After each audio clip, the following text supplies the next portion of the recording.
What's up, everybody? Welcome into Locked On SEC. Great to have you guys along. On today's show, the Tennessee Volunteers victorious in their season opener against Bowling Green. We're going to give you our takeaways from that one last night, and we're going to catch up with our buddy Chris Marler from the College Football Uncensored podcast. We're going to preview all the rest of the SEC games happening this weekend. I'm Chris Gordy. Be sure to follow Locked On SEC wherever you get your podcast. You get the latest episode of the show as soon as it comes out each and every day. And a quick reminder, the NFL season is about to begin. Nobody covers it like the Locked On Podcast Network. August 30th through September 8th, Locked On's ultimate season preview, taking you through every team in every division with the help of Odyssey's Ross Tucker and Jason LaCanfora.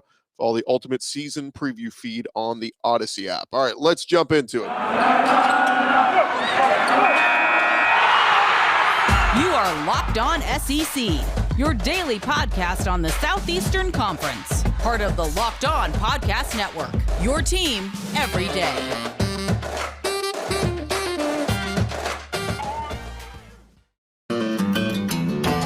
All right, Tennessee beats Bowling Green last night 38-6. We'll start with quarterback play. Joe Milton, the new quarterback for the Vols, taking over the Josh Heupel offense, coming in as a transfer from Michigan. And I will say he had some ups and downs. We'll start with the positive. Running ability, huge. Kept plays alive. Was able to run the ball, pick up some yards on the ground, had 2 rushing touchdowns. Threw a dart late in the game to Cedric Tillman in the end zone. A beautiful pass. We heard so much throughout fall camp of how good this guy was, throwing darts all over the field. And it was a good one there. He also got Jalen Hyatt involved a lot early on. But the negatives, really struggle with some accuracy issues. At one point, I think he was in an 0 for 10 stretch. Where was Jalen Hyatt? Got away from him. Where was my guy, Velus Jones? Guy was on several preseason watch lists and just couldn't seem to find him. Josh Heupel's going to have to work with him, particularly on the accuracy issue. Because if he's going to be that guy, just being very inconsistent, completing less than 50% of passes in SEC play, it's not going to get it done. So, again, some good, some bad, a lot to take away from this game as you get ready for Pitt next week. Again, an early game next Saturday, but you got a couple extra days to prepare and get ready. But overall, I thought the offensive line did very well. Gave up a couple sacks, but overall, Cade Mays and company did well. I know Cade Mays came out for a stretch, but the Vols rushed for over 300 yards on the ground. The Jabari Small, Tyon Evans combo looks pretty solid. We heard so many good things about Jabari Small in recent weeks, how good he looked at camp and all that, and I thought that translated to this game. Small, no pun intended, but he's able to keep drives alive, able to keep his feet moving, move the pile, and when he finds a crease, he picks up positive yardage. So I like the run game from the Vols. Definitely something to build on. Is this going to be a team based on the run? They're going to run to set up the pass from Joe Milton. Might be wise for the time being. And then lastly, the defense I thought looked pretty good overall. It was Bowling Green. Would have liked some more consistency up front. Again, who's going to be your big pass rusher getting after opposing quarterbacks? But I liked some plays from the secondary. Alontae Taylor had a punishing blow in the second half. Aaron Beasley, Jalen McCullough looked okay. But a tougher test coming up next for the Vols against Pitt. But I think overall, you're pleased with what you did. We talked about the spread. It was around, depends where you got it. I think it was at 35 as of yesterday. You got it early on and you got it at 31, well, then you covered. But spread outside of the realm of discussion, I'd say the Tennessee Vols did what they needed to do. A good crowd. Seemed like the fans were pretty excited and amped up for the start of the Josh Heupel era. So, again, we want to know positivity, move forward. Let's see what you can do against Pitt next week. And you win that one against a decent Power 5 opponent, improve to 2-0. I think Vol fans will have reason to be optimistic. But Joe Milton's got to get better and got to improve the accuracy. I mean, especially in the second half, like where were the short, easy throws, the short to intermediate throws? Give him something to feel good about himself, build some positivity. There wasn't much of that. So anyway, congrats to the Vol fans. You want to know. When we return, we're going to get into previewing all the games happening this weekend across the SEC with our buddy Chris Marler from the College Football Uncensored podcast. All that coming your way next, right here on Locked On SEC. Quick minute here for our friends over at Built Bar. Built Bar, many delicious flavors, 9 to be in fact, from coconut, cherry barcia, raspberry, mint brownie, double chocolate, salted caramel, strawberry, orange, tons of flavors. The mint brownie, my personal favorite, but if you haven't tried all the flavors, you can get a mixed box where you will get 2 of each of their 9 flavors. Find which one you like the most. Built Bar flavors the best tasting and healthy as well. 17 grams of protein packed in there, only 130 calories, 4 grams sugar, 4 grams net carbs. What are you waiting for? Go check them out right now. BuiltBar.com. Make sure you use our promo code LOCKED15. You'll get 15% off your first order when you go to BuiltBar.com. Use the promo code LOCKED15. Get 15% off. You will not regret it. It'll be the best choice you make. Look, you're going to be packing on the pounds all throughout football season. You want to make sure that you're doing the things the right way, not eating junk food and snacks and all that. Grab a Built Bar today. Best decision you will make heading into the football season. Rolling along here, Locked On SEC, and giving you some of the news and notes around the conference. Obviously, we already talked about Tennessee and their game last night against Bowling Green, but join us now to talk about all the other games around the SEC this weekend is our buddy Chris Marler from the College Football Uncensored podcast, of course, doing some work at Saturday Down South as well. Marler, welcome in, man. What's going on? Oh, not much, man. Just we figured out how the technology works. It took a couple minutes, as always with me. And I have this lovely new webcam that I thought would be professional. Now I kind of look like a fat Kenny Chesney with this like sunburn in my face. I don't know why. It's not great. So I should let our listeners know, because we have so many of them that listen on the podcast. We are on video now as well. So if you want to see what I look like, if you want to see what Chris Marler looks like, who's got like this really cool chin beard going on, it's part of the football season. So he's really excited. He's amped up.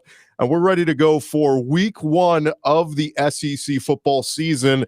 I'll just ask you this, Marla. I mean, look, we did the SEC season by itself last year. It is what it is. Bama won, so the season didn't count. But when we look at the start of the season and packed stadiums and all that, what are you most excited about for week 1? I tell you what, man, I think ever since I was like a kid, my favorite thing about any sporting event, right, besides winning, my favorite thing about any sporting event is that moment where you get into the stadium and you start, like, especially like football stadium, and you can see part of the field through like the tunnel or like the little portal, right? And then as you start walking out, like everything comes into like full effect, and it's just like I get goosebumps right now. I'm 35. Getting back into stadiums and being around other fans, stuff like that. Like we've missed that a lot. We're also gonna hate it by like week 3. Like people are gonna have to go back to being around people, and they're gonna absolutely hate it. But I can't wait. We're gonna work backwards here a little bit. We already talked about the Tennessee game last night against Bowling Green, but we're gonna hit all the big matchups in the next segment. But I wanted to spend this segment talking about a little bit of just expectations for some of the teams that are playing, quote unquote cupcakes. I don't want to discount it, because there are some teams that, look, we've seen it before where a team could get upset or play with fire. Remember Auburn played with fire against Jacksonville State a few years ago. Florida's had a couple of close games against quote-unquote cupcakes. So I don't want to discount it, but just a quick thought. Louisiana Monroe against Kentucky. Obviously for me, I'm looking to see Liam Cohen, Will Levis, the new quarterback. Like, Kentucky's actually going to throw the football. I want to see them throw the football here. Yeah, and we talked about this in the podcast yesterday, and the thing I'm excited about, we made a list of this exact same thing where it's like, I think we said it just means less, because it's like the games that don't matter as much, but these are still big games. It's week 1. And how many times, if you're a Kentucky fan, have you gone into a game, it's like seriously, and you thought like, we're not only going to win, but we're going to absolutely like drub these people. Like, I don't feel like you get that a lot. And that's not a slight to the program, because they're good, but they're going to be so different on offense. And we give Tennessee a hard time. We make fun of Kirby Smart sometimes, but man, their offense like in the Stone Age, man. It was not good to watch at all, or let alone fun. But like when you have Wan'Dale Robinson coming in, the 4-star recruit, and then transfer out of Nebraska, like you said, Will Levis. As long as he's not eating bananas, I'm in for that. And then, Chris Rodriguez. Yeah, right. And then Chris Rodriguez and Kavosiey Smokes. So I think it'll be a lot of fun to see how they split up, those touches, and should be a pretty good game, I guess. Real quick, going back 30 points, but yeah. Well, I was going to say our friends at BetOnline have the line around 31. Does Kentucky cover? I mean, Louisiana Monroe is like one of the worst teams in the country, but that's so many points. A lot of points. Yeah. All right, take that. So we'll lean maybe ULM. Arkansas, I kind of like how this sets up. And Rice isn't a god-awful team. Like, they're a team that could compete in Conference USA. But this is the dress rehearsal, right? Like, this is for you to get ready for Texas coming to town next week. You want to see KJ Jefferson take control of that offense. And obviously, you got dynamic weapons at receiver and running back. But I also want to see Arkansas's defense make some plays. We know they had some games last year where they forced a lot of turnovers. But, I mean, in my mind, this is the dress rehearsal for Texas. Yeah, it's interesting because I feel like Sam Pittman's in a really weird spot because you obviously want to win this game, right? And he loves that school. It means so much to him. And I think he's like a PG Ed Orgeron, right? Like, he just absolutely loves Arkansas. But you want to put on a show for game one because honestly don't know how many you're going to get if you're Arkansas. It's a tough schedule every year. But you also don't want to tip your hand as what's going to be like your offense and schemes and stuff you're going to show for next week with Texas, because I feel like talking to any Arkansas fans this offseason, they have had that circled for not just the offseason now, but over a year or so. They do not like Texas. So I think you're right. I think the dress rehearsal will probably this weekend. I think we'll see a pretty vanilla offense with Kendall Briles, but next week they'll open it up for sure. See, I like them covering the 19.5 though. I think they'll beat Rice by that. Louisiana Tech. Real quick, Sam Pittman 7-3 against the spread. It's the best ATS record in all of the SEC. There we go. I know I can rely on you for nuggets like that. Louisiana Tech at Mississippi State. This is actually an intriguing one because Louisiana Tech's actually had a good program. When you go throughout the years, they've had some ups and downs, and some people expecting them to be down this year. But has Mississippi State even officially announced a quarterback? I know they put Will Rogers or Lovertich, but man, it still is up in the air. And that line's at about 23. And I'm going, I guess Mike Leach is going to air it out, but who's going to play?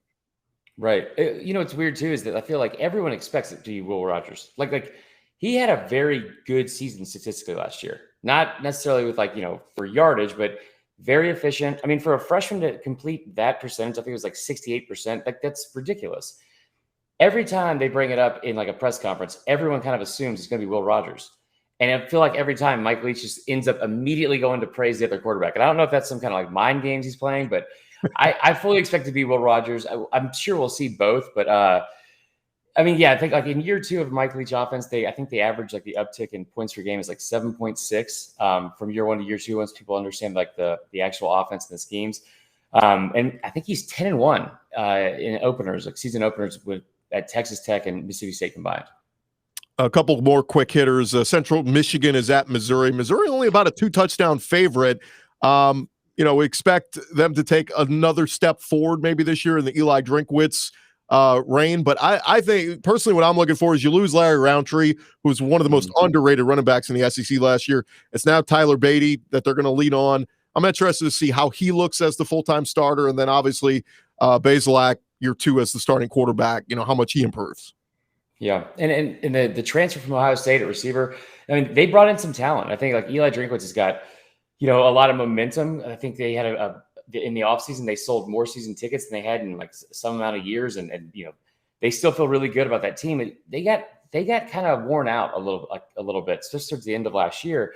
So I was kind of surprised people were so high on them because I feel like we do this every year with them in Kentucky. But I will say they're playing Central Michigan. Any directional school in Michigan, that should be at least a 14-point win. I would take them to cover for sure. And then McElwain's not even going to be there because he's being soft.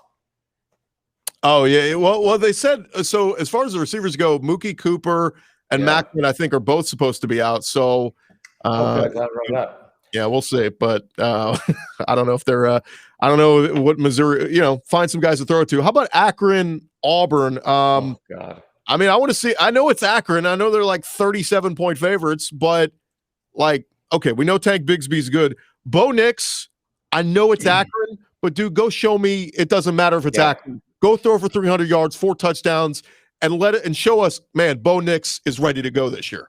I completely agree. Looking at this game, one, like I was looking at the schedule beforehand. I was like, this, because there's so many big games that we were looking at. Then you start looking at these. The SEC plays 3 of the bottom 6 teams in all of the country, ranked in like the CBS 130. Akron, I think, is like 125th. So the line makes sense. You already know your run game is going to be good. The defense is going to be fine. They returned 7 starters. That offensive line has had struggles at times, but they returned all 5 starters. You lost everything at receiver. You got gutted at receiver, and you already have a quarterback that's never really been consistent or proven himself. And now he's going into an offense where he's going to be under center, and something he's never done. I think, like, you don't want to get him hurt. You don't want to run up the score, but I'd say like you put this as like a Bo Nix, showcase game. You know what I mean? Like let him get as much work in as possible against somebody that's not his own defense and get some confidence, because there's no way that kid, no matter how much tea he's peddling from Milo's, there's no way he could be that confident after like this performance he's had the past 2 years. Eastern Illinois at South Carolina, man, the storyline in this one. What is a Zeb Nolan? What does a Zeb Nolan do? What does it look like? Man, what are the craziest story? I didn't even know you could do this. Take a guy from a grad assistant, go, hey, you want to play still? Yeah, sure. Like, I don't understand how that's a rule that you can go from the coaching staff to the playing field, but it is. It's going to happen. It sounds like Luke Doty could be back week 2, so this may not even be a story pass this week. And I know it's Eastern Illinois, but man, some books don't even have a line on this because they don't know what to expect from Zeb Nolan.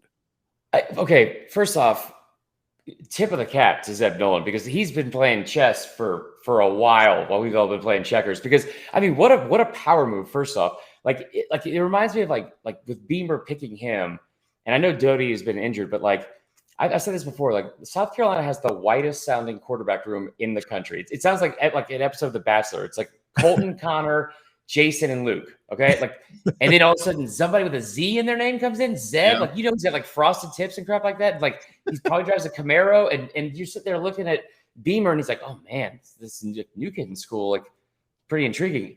I'm sure he's not going to do great, but I mean, he will be serviceable.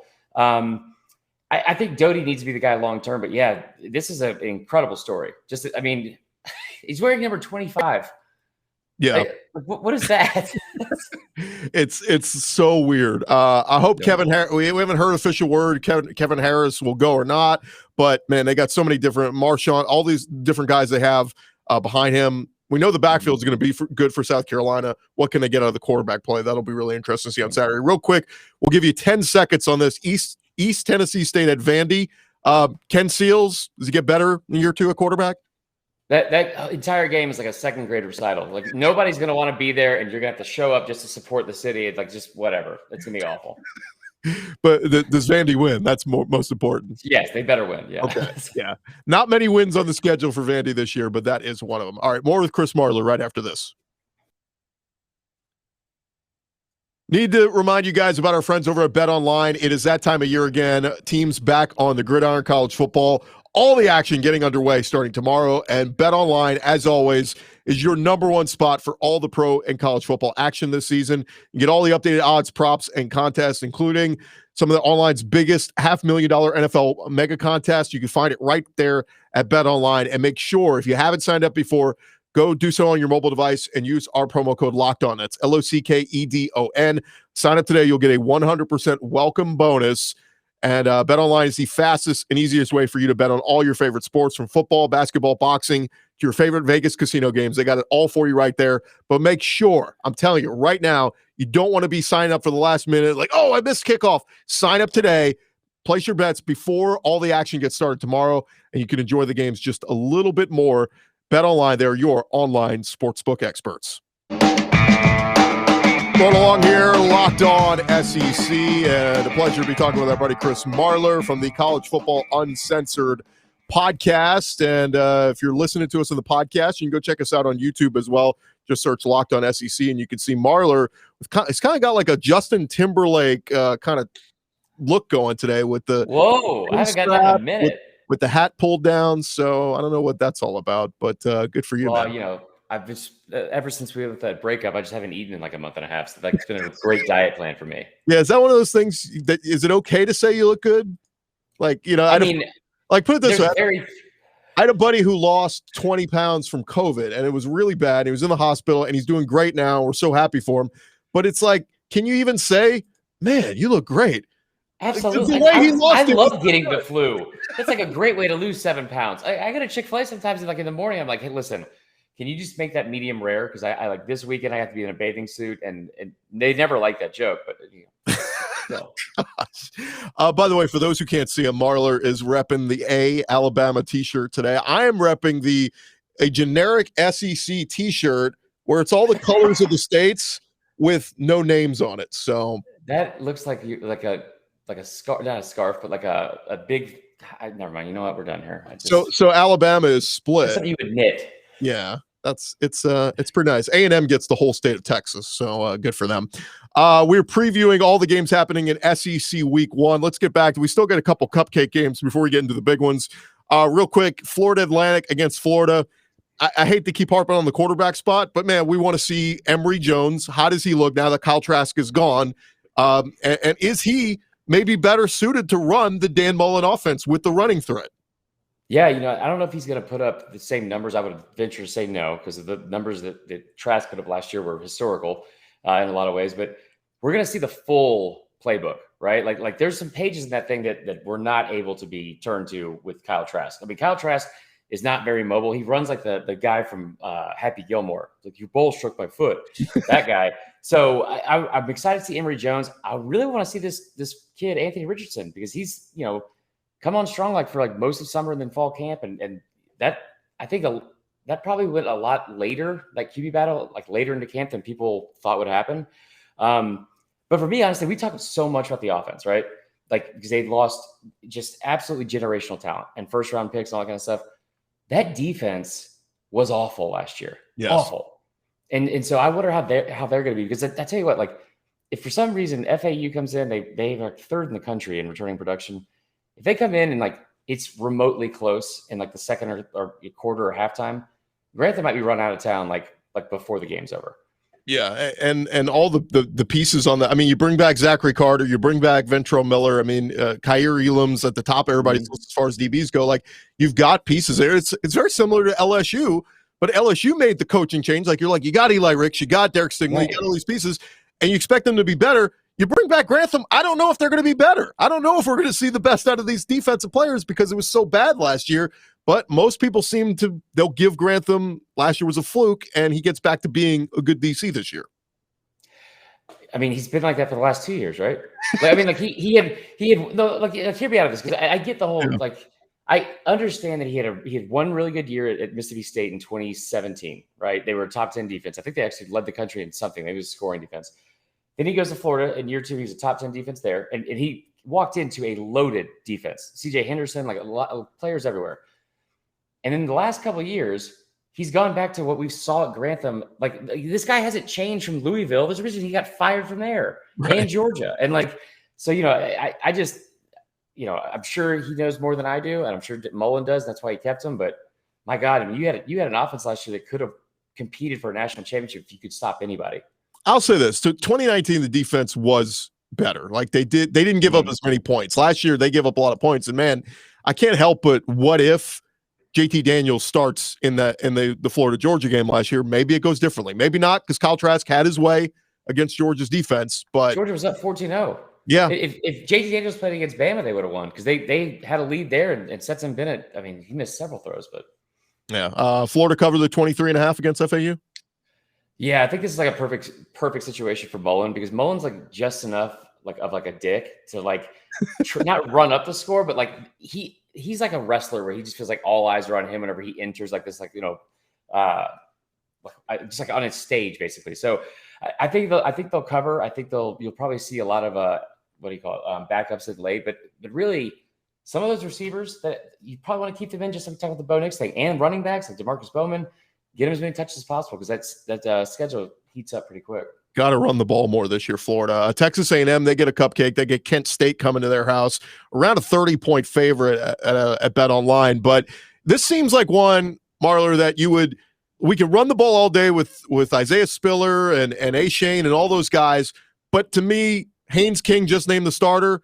Haynes King, we're getting you ready for that Bama game in 6 weeks. We've got to have you start getting some confidence in yourself, develop some rapport with the receivers. So if I'm Jimbo, no, sorry, Kent State, here's your paycheck, but we got to go pedal to the metal all game long, and we got to get Haynes King some confidence. Well, I tell you what, Kent State led the country last year in scoring offense. I mean, like, I think they put up more points than Bama. Like, there was one game I remember I bet on this. It was a Tuesday night action game, my personal favorite. And I think the line was like 65, and they scored 63 or something like that. It was crazy. Wow. But I'll say this, like, Jimbo Fisher came from the ACC, and we all thought that he was going to be in a tougher conference. And, that schedule wasn't going to be so easy. And we saw it in 2019. They go 7-5. I don't know how the hell he got away with this schedule this year. But he's like walking into the season with like a Clemson schedule. Like, you don't have to do anything and just circle something in October. Like, you just coast until it's like pumpkin patch season, and then you go play Bama at home. So yeah, I mean, I think you don't need to really have Weidermeyer involved that much. Like, there's a lot of young guys at receiver they have to replace a lot. But also with that run game, you replace 4 out of 5 offensive linemen. Before we get into the juggernaut games on Saturday, just a quick thought on the Monday night game, Louisville against Ole Miss. We know the Ole Miss offense is going to be good. At least we think so. I mean, Matt Corral back, and he's one of the top quarterbacks in the league. I want to see that Ole Miss defense. I don't know what Louisville's offense is going to look like, but I want to see that Ole Miss defense force some turnovers and show me you can at least be somewhat better than last year, because they were god-awful. Yeah, my podcast co-host brought this up yesterday, because I was saying how, I mean, Scott Satterfield's a good coach, right? He's a good offensive coach, at least, right? And I feel like this game is going to be very high scoring. The over is like 75 or something crazy, right? Yeah, 75.5. Which is ridiculous. But like, he brought up the point, because I was like, I feel like it could go, like, if they can't stop them, I've watched it like for Bama, like they couldn't stop Ole Miss, and it felt like, you were like having a panic attack, because it's like, if they get one stop, they'll probably win that game. So I wonder if it's going to be a shootout like that. But also, Scott Satterfield tried to leave this offseason. Like, openly interviewed for the South Carolina job, was like pretty adamant about not wanting to be at Louisville. His players know that. If Lane Kiffin comes out, and he's like scripted up the first series like months ago, right? Yeah. Like, so if he comes out and they score and get a stop and then score again, which Kiffin is very capable of doing, Louisville will roll over and die. Like, they will quit. All right, let's jump into the bigger matchups on Saturday. We'll start. LSU is at UCLA. This line keeps coming down. I think some sites, BetOnline, I mean, they've got it down below 3, 2.5. I'm seeing out there. People have really bought into UCLA beating up on Hawaii last week. But in my mind, the matchup against LSU hasn't changed. Like, I still feel confident in LSU. Full disclosure, I got to hang out a little bit with Coach O and the coaching staff the other night. These guys are locked in. They're focused. They're prepared.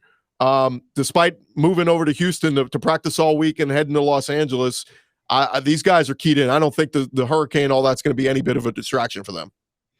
No, honestly, I brought this up yesterday too, is that, I grew up an Alabama fan, and I know that their LSU is a huge rival, and I know you guys hate us. And I totally get it, right? There is not a team in this country that would be more suited to deal with this kind of crap than LSU. Like, and there's not a team in this country that I'd feel more confident in. Like, that would they be able to show up? Are they going to be focused? Like, are they going to be able to play? Because I mean, it's absolutely devastating what's happening in Louisiana right now.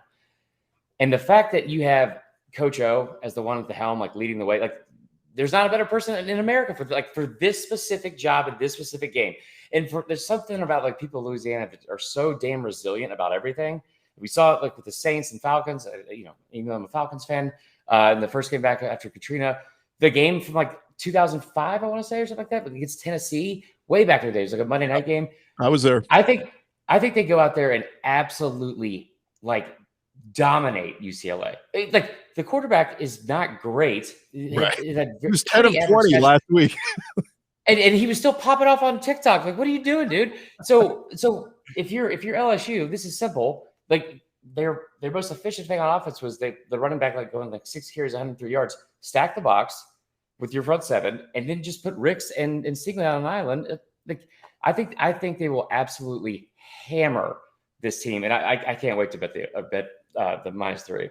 Yeah, that's interesting. You're one of the few people saying that, because a lot of people just think this is going to be close and maybe come down to the wire. I'll just tell you this, Coach O told me, he goes, Chris, we're getting in town Thursday. We're going to go over to the Rose Bowl on Friday. I told everybody, we can take your cameras out, take some pictures, but on Saturday, you ain't taking no pictures out. There ain't gonna be no selfies. Saturday, game day. So I was like, he's the best person suited for this specific job. I love Coach Joe. It's gonna be a lot of fun watching that. Yeah.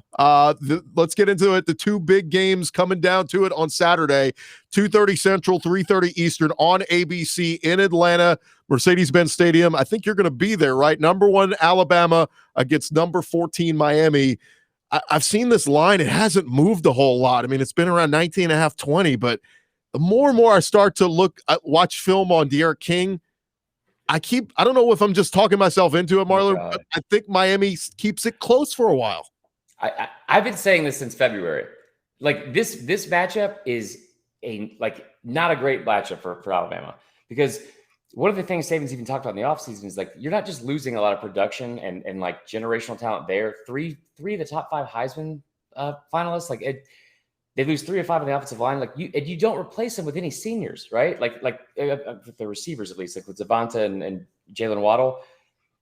You're going up against a Manny Diaz defense, which is at least going to be aggressive with basically a freshman quarterback that hasn't started.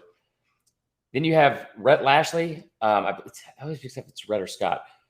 That's the OC that was at Auburn when they gave Saban fits in 2013 and 2014. And they've had all offseason to prepare for this. And you know damn well that Miami, the thing that their fans want the most, this program wants the most is respect, and you have the national scene. That being said, I think they keep it close.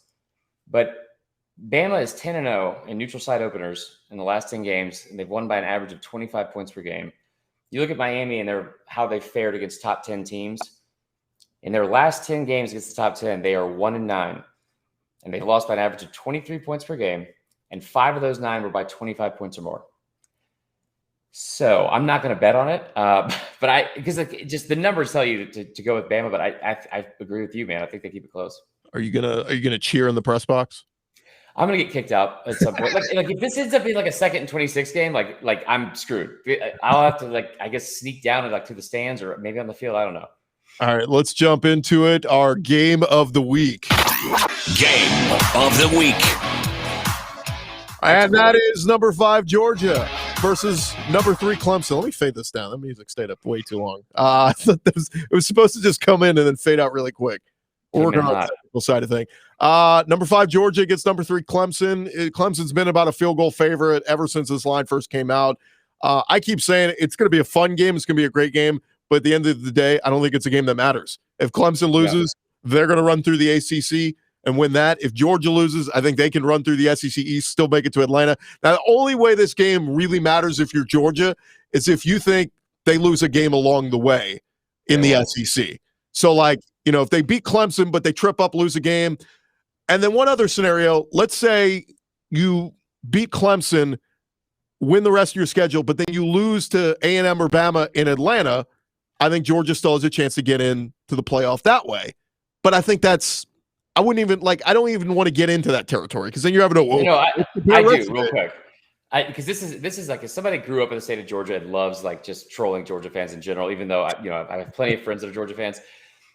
Bama has ripped their hearts out so many times, and it really, I would be frustrated. It's sad to watch sometimes, but the ultimate the ultimate F you to Kirby, if you're Saban.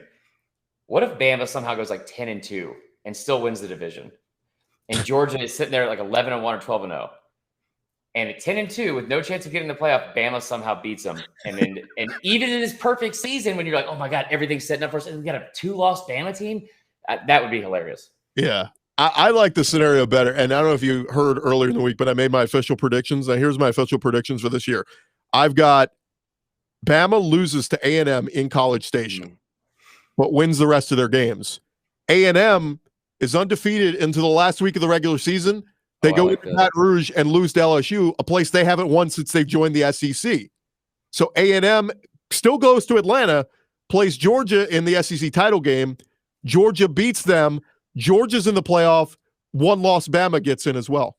That's fantastic. Get some rest and stuff like that. It's been key to a lot of championships so far. I mean, I agree with that. He's even done it. He still gets to the damn playoff or championship game. Not even winning the SEC.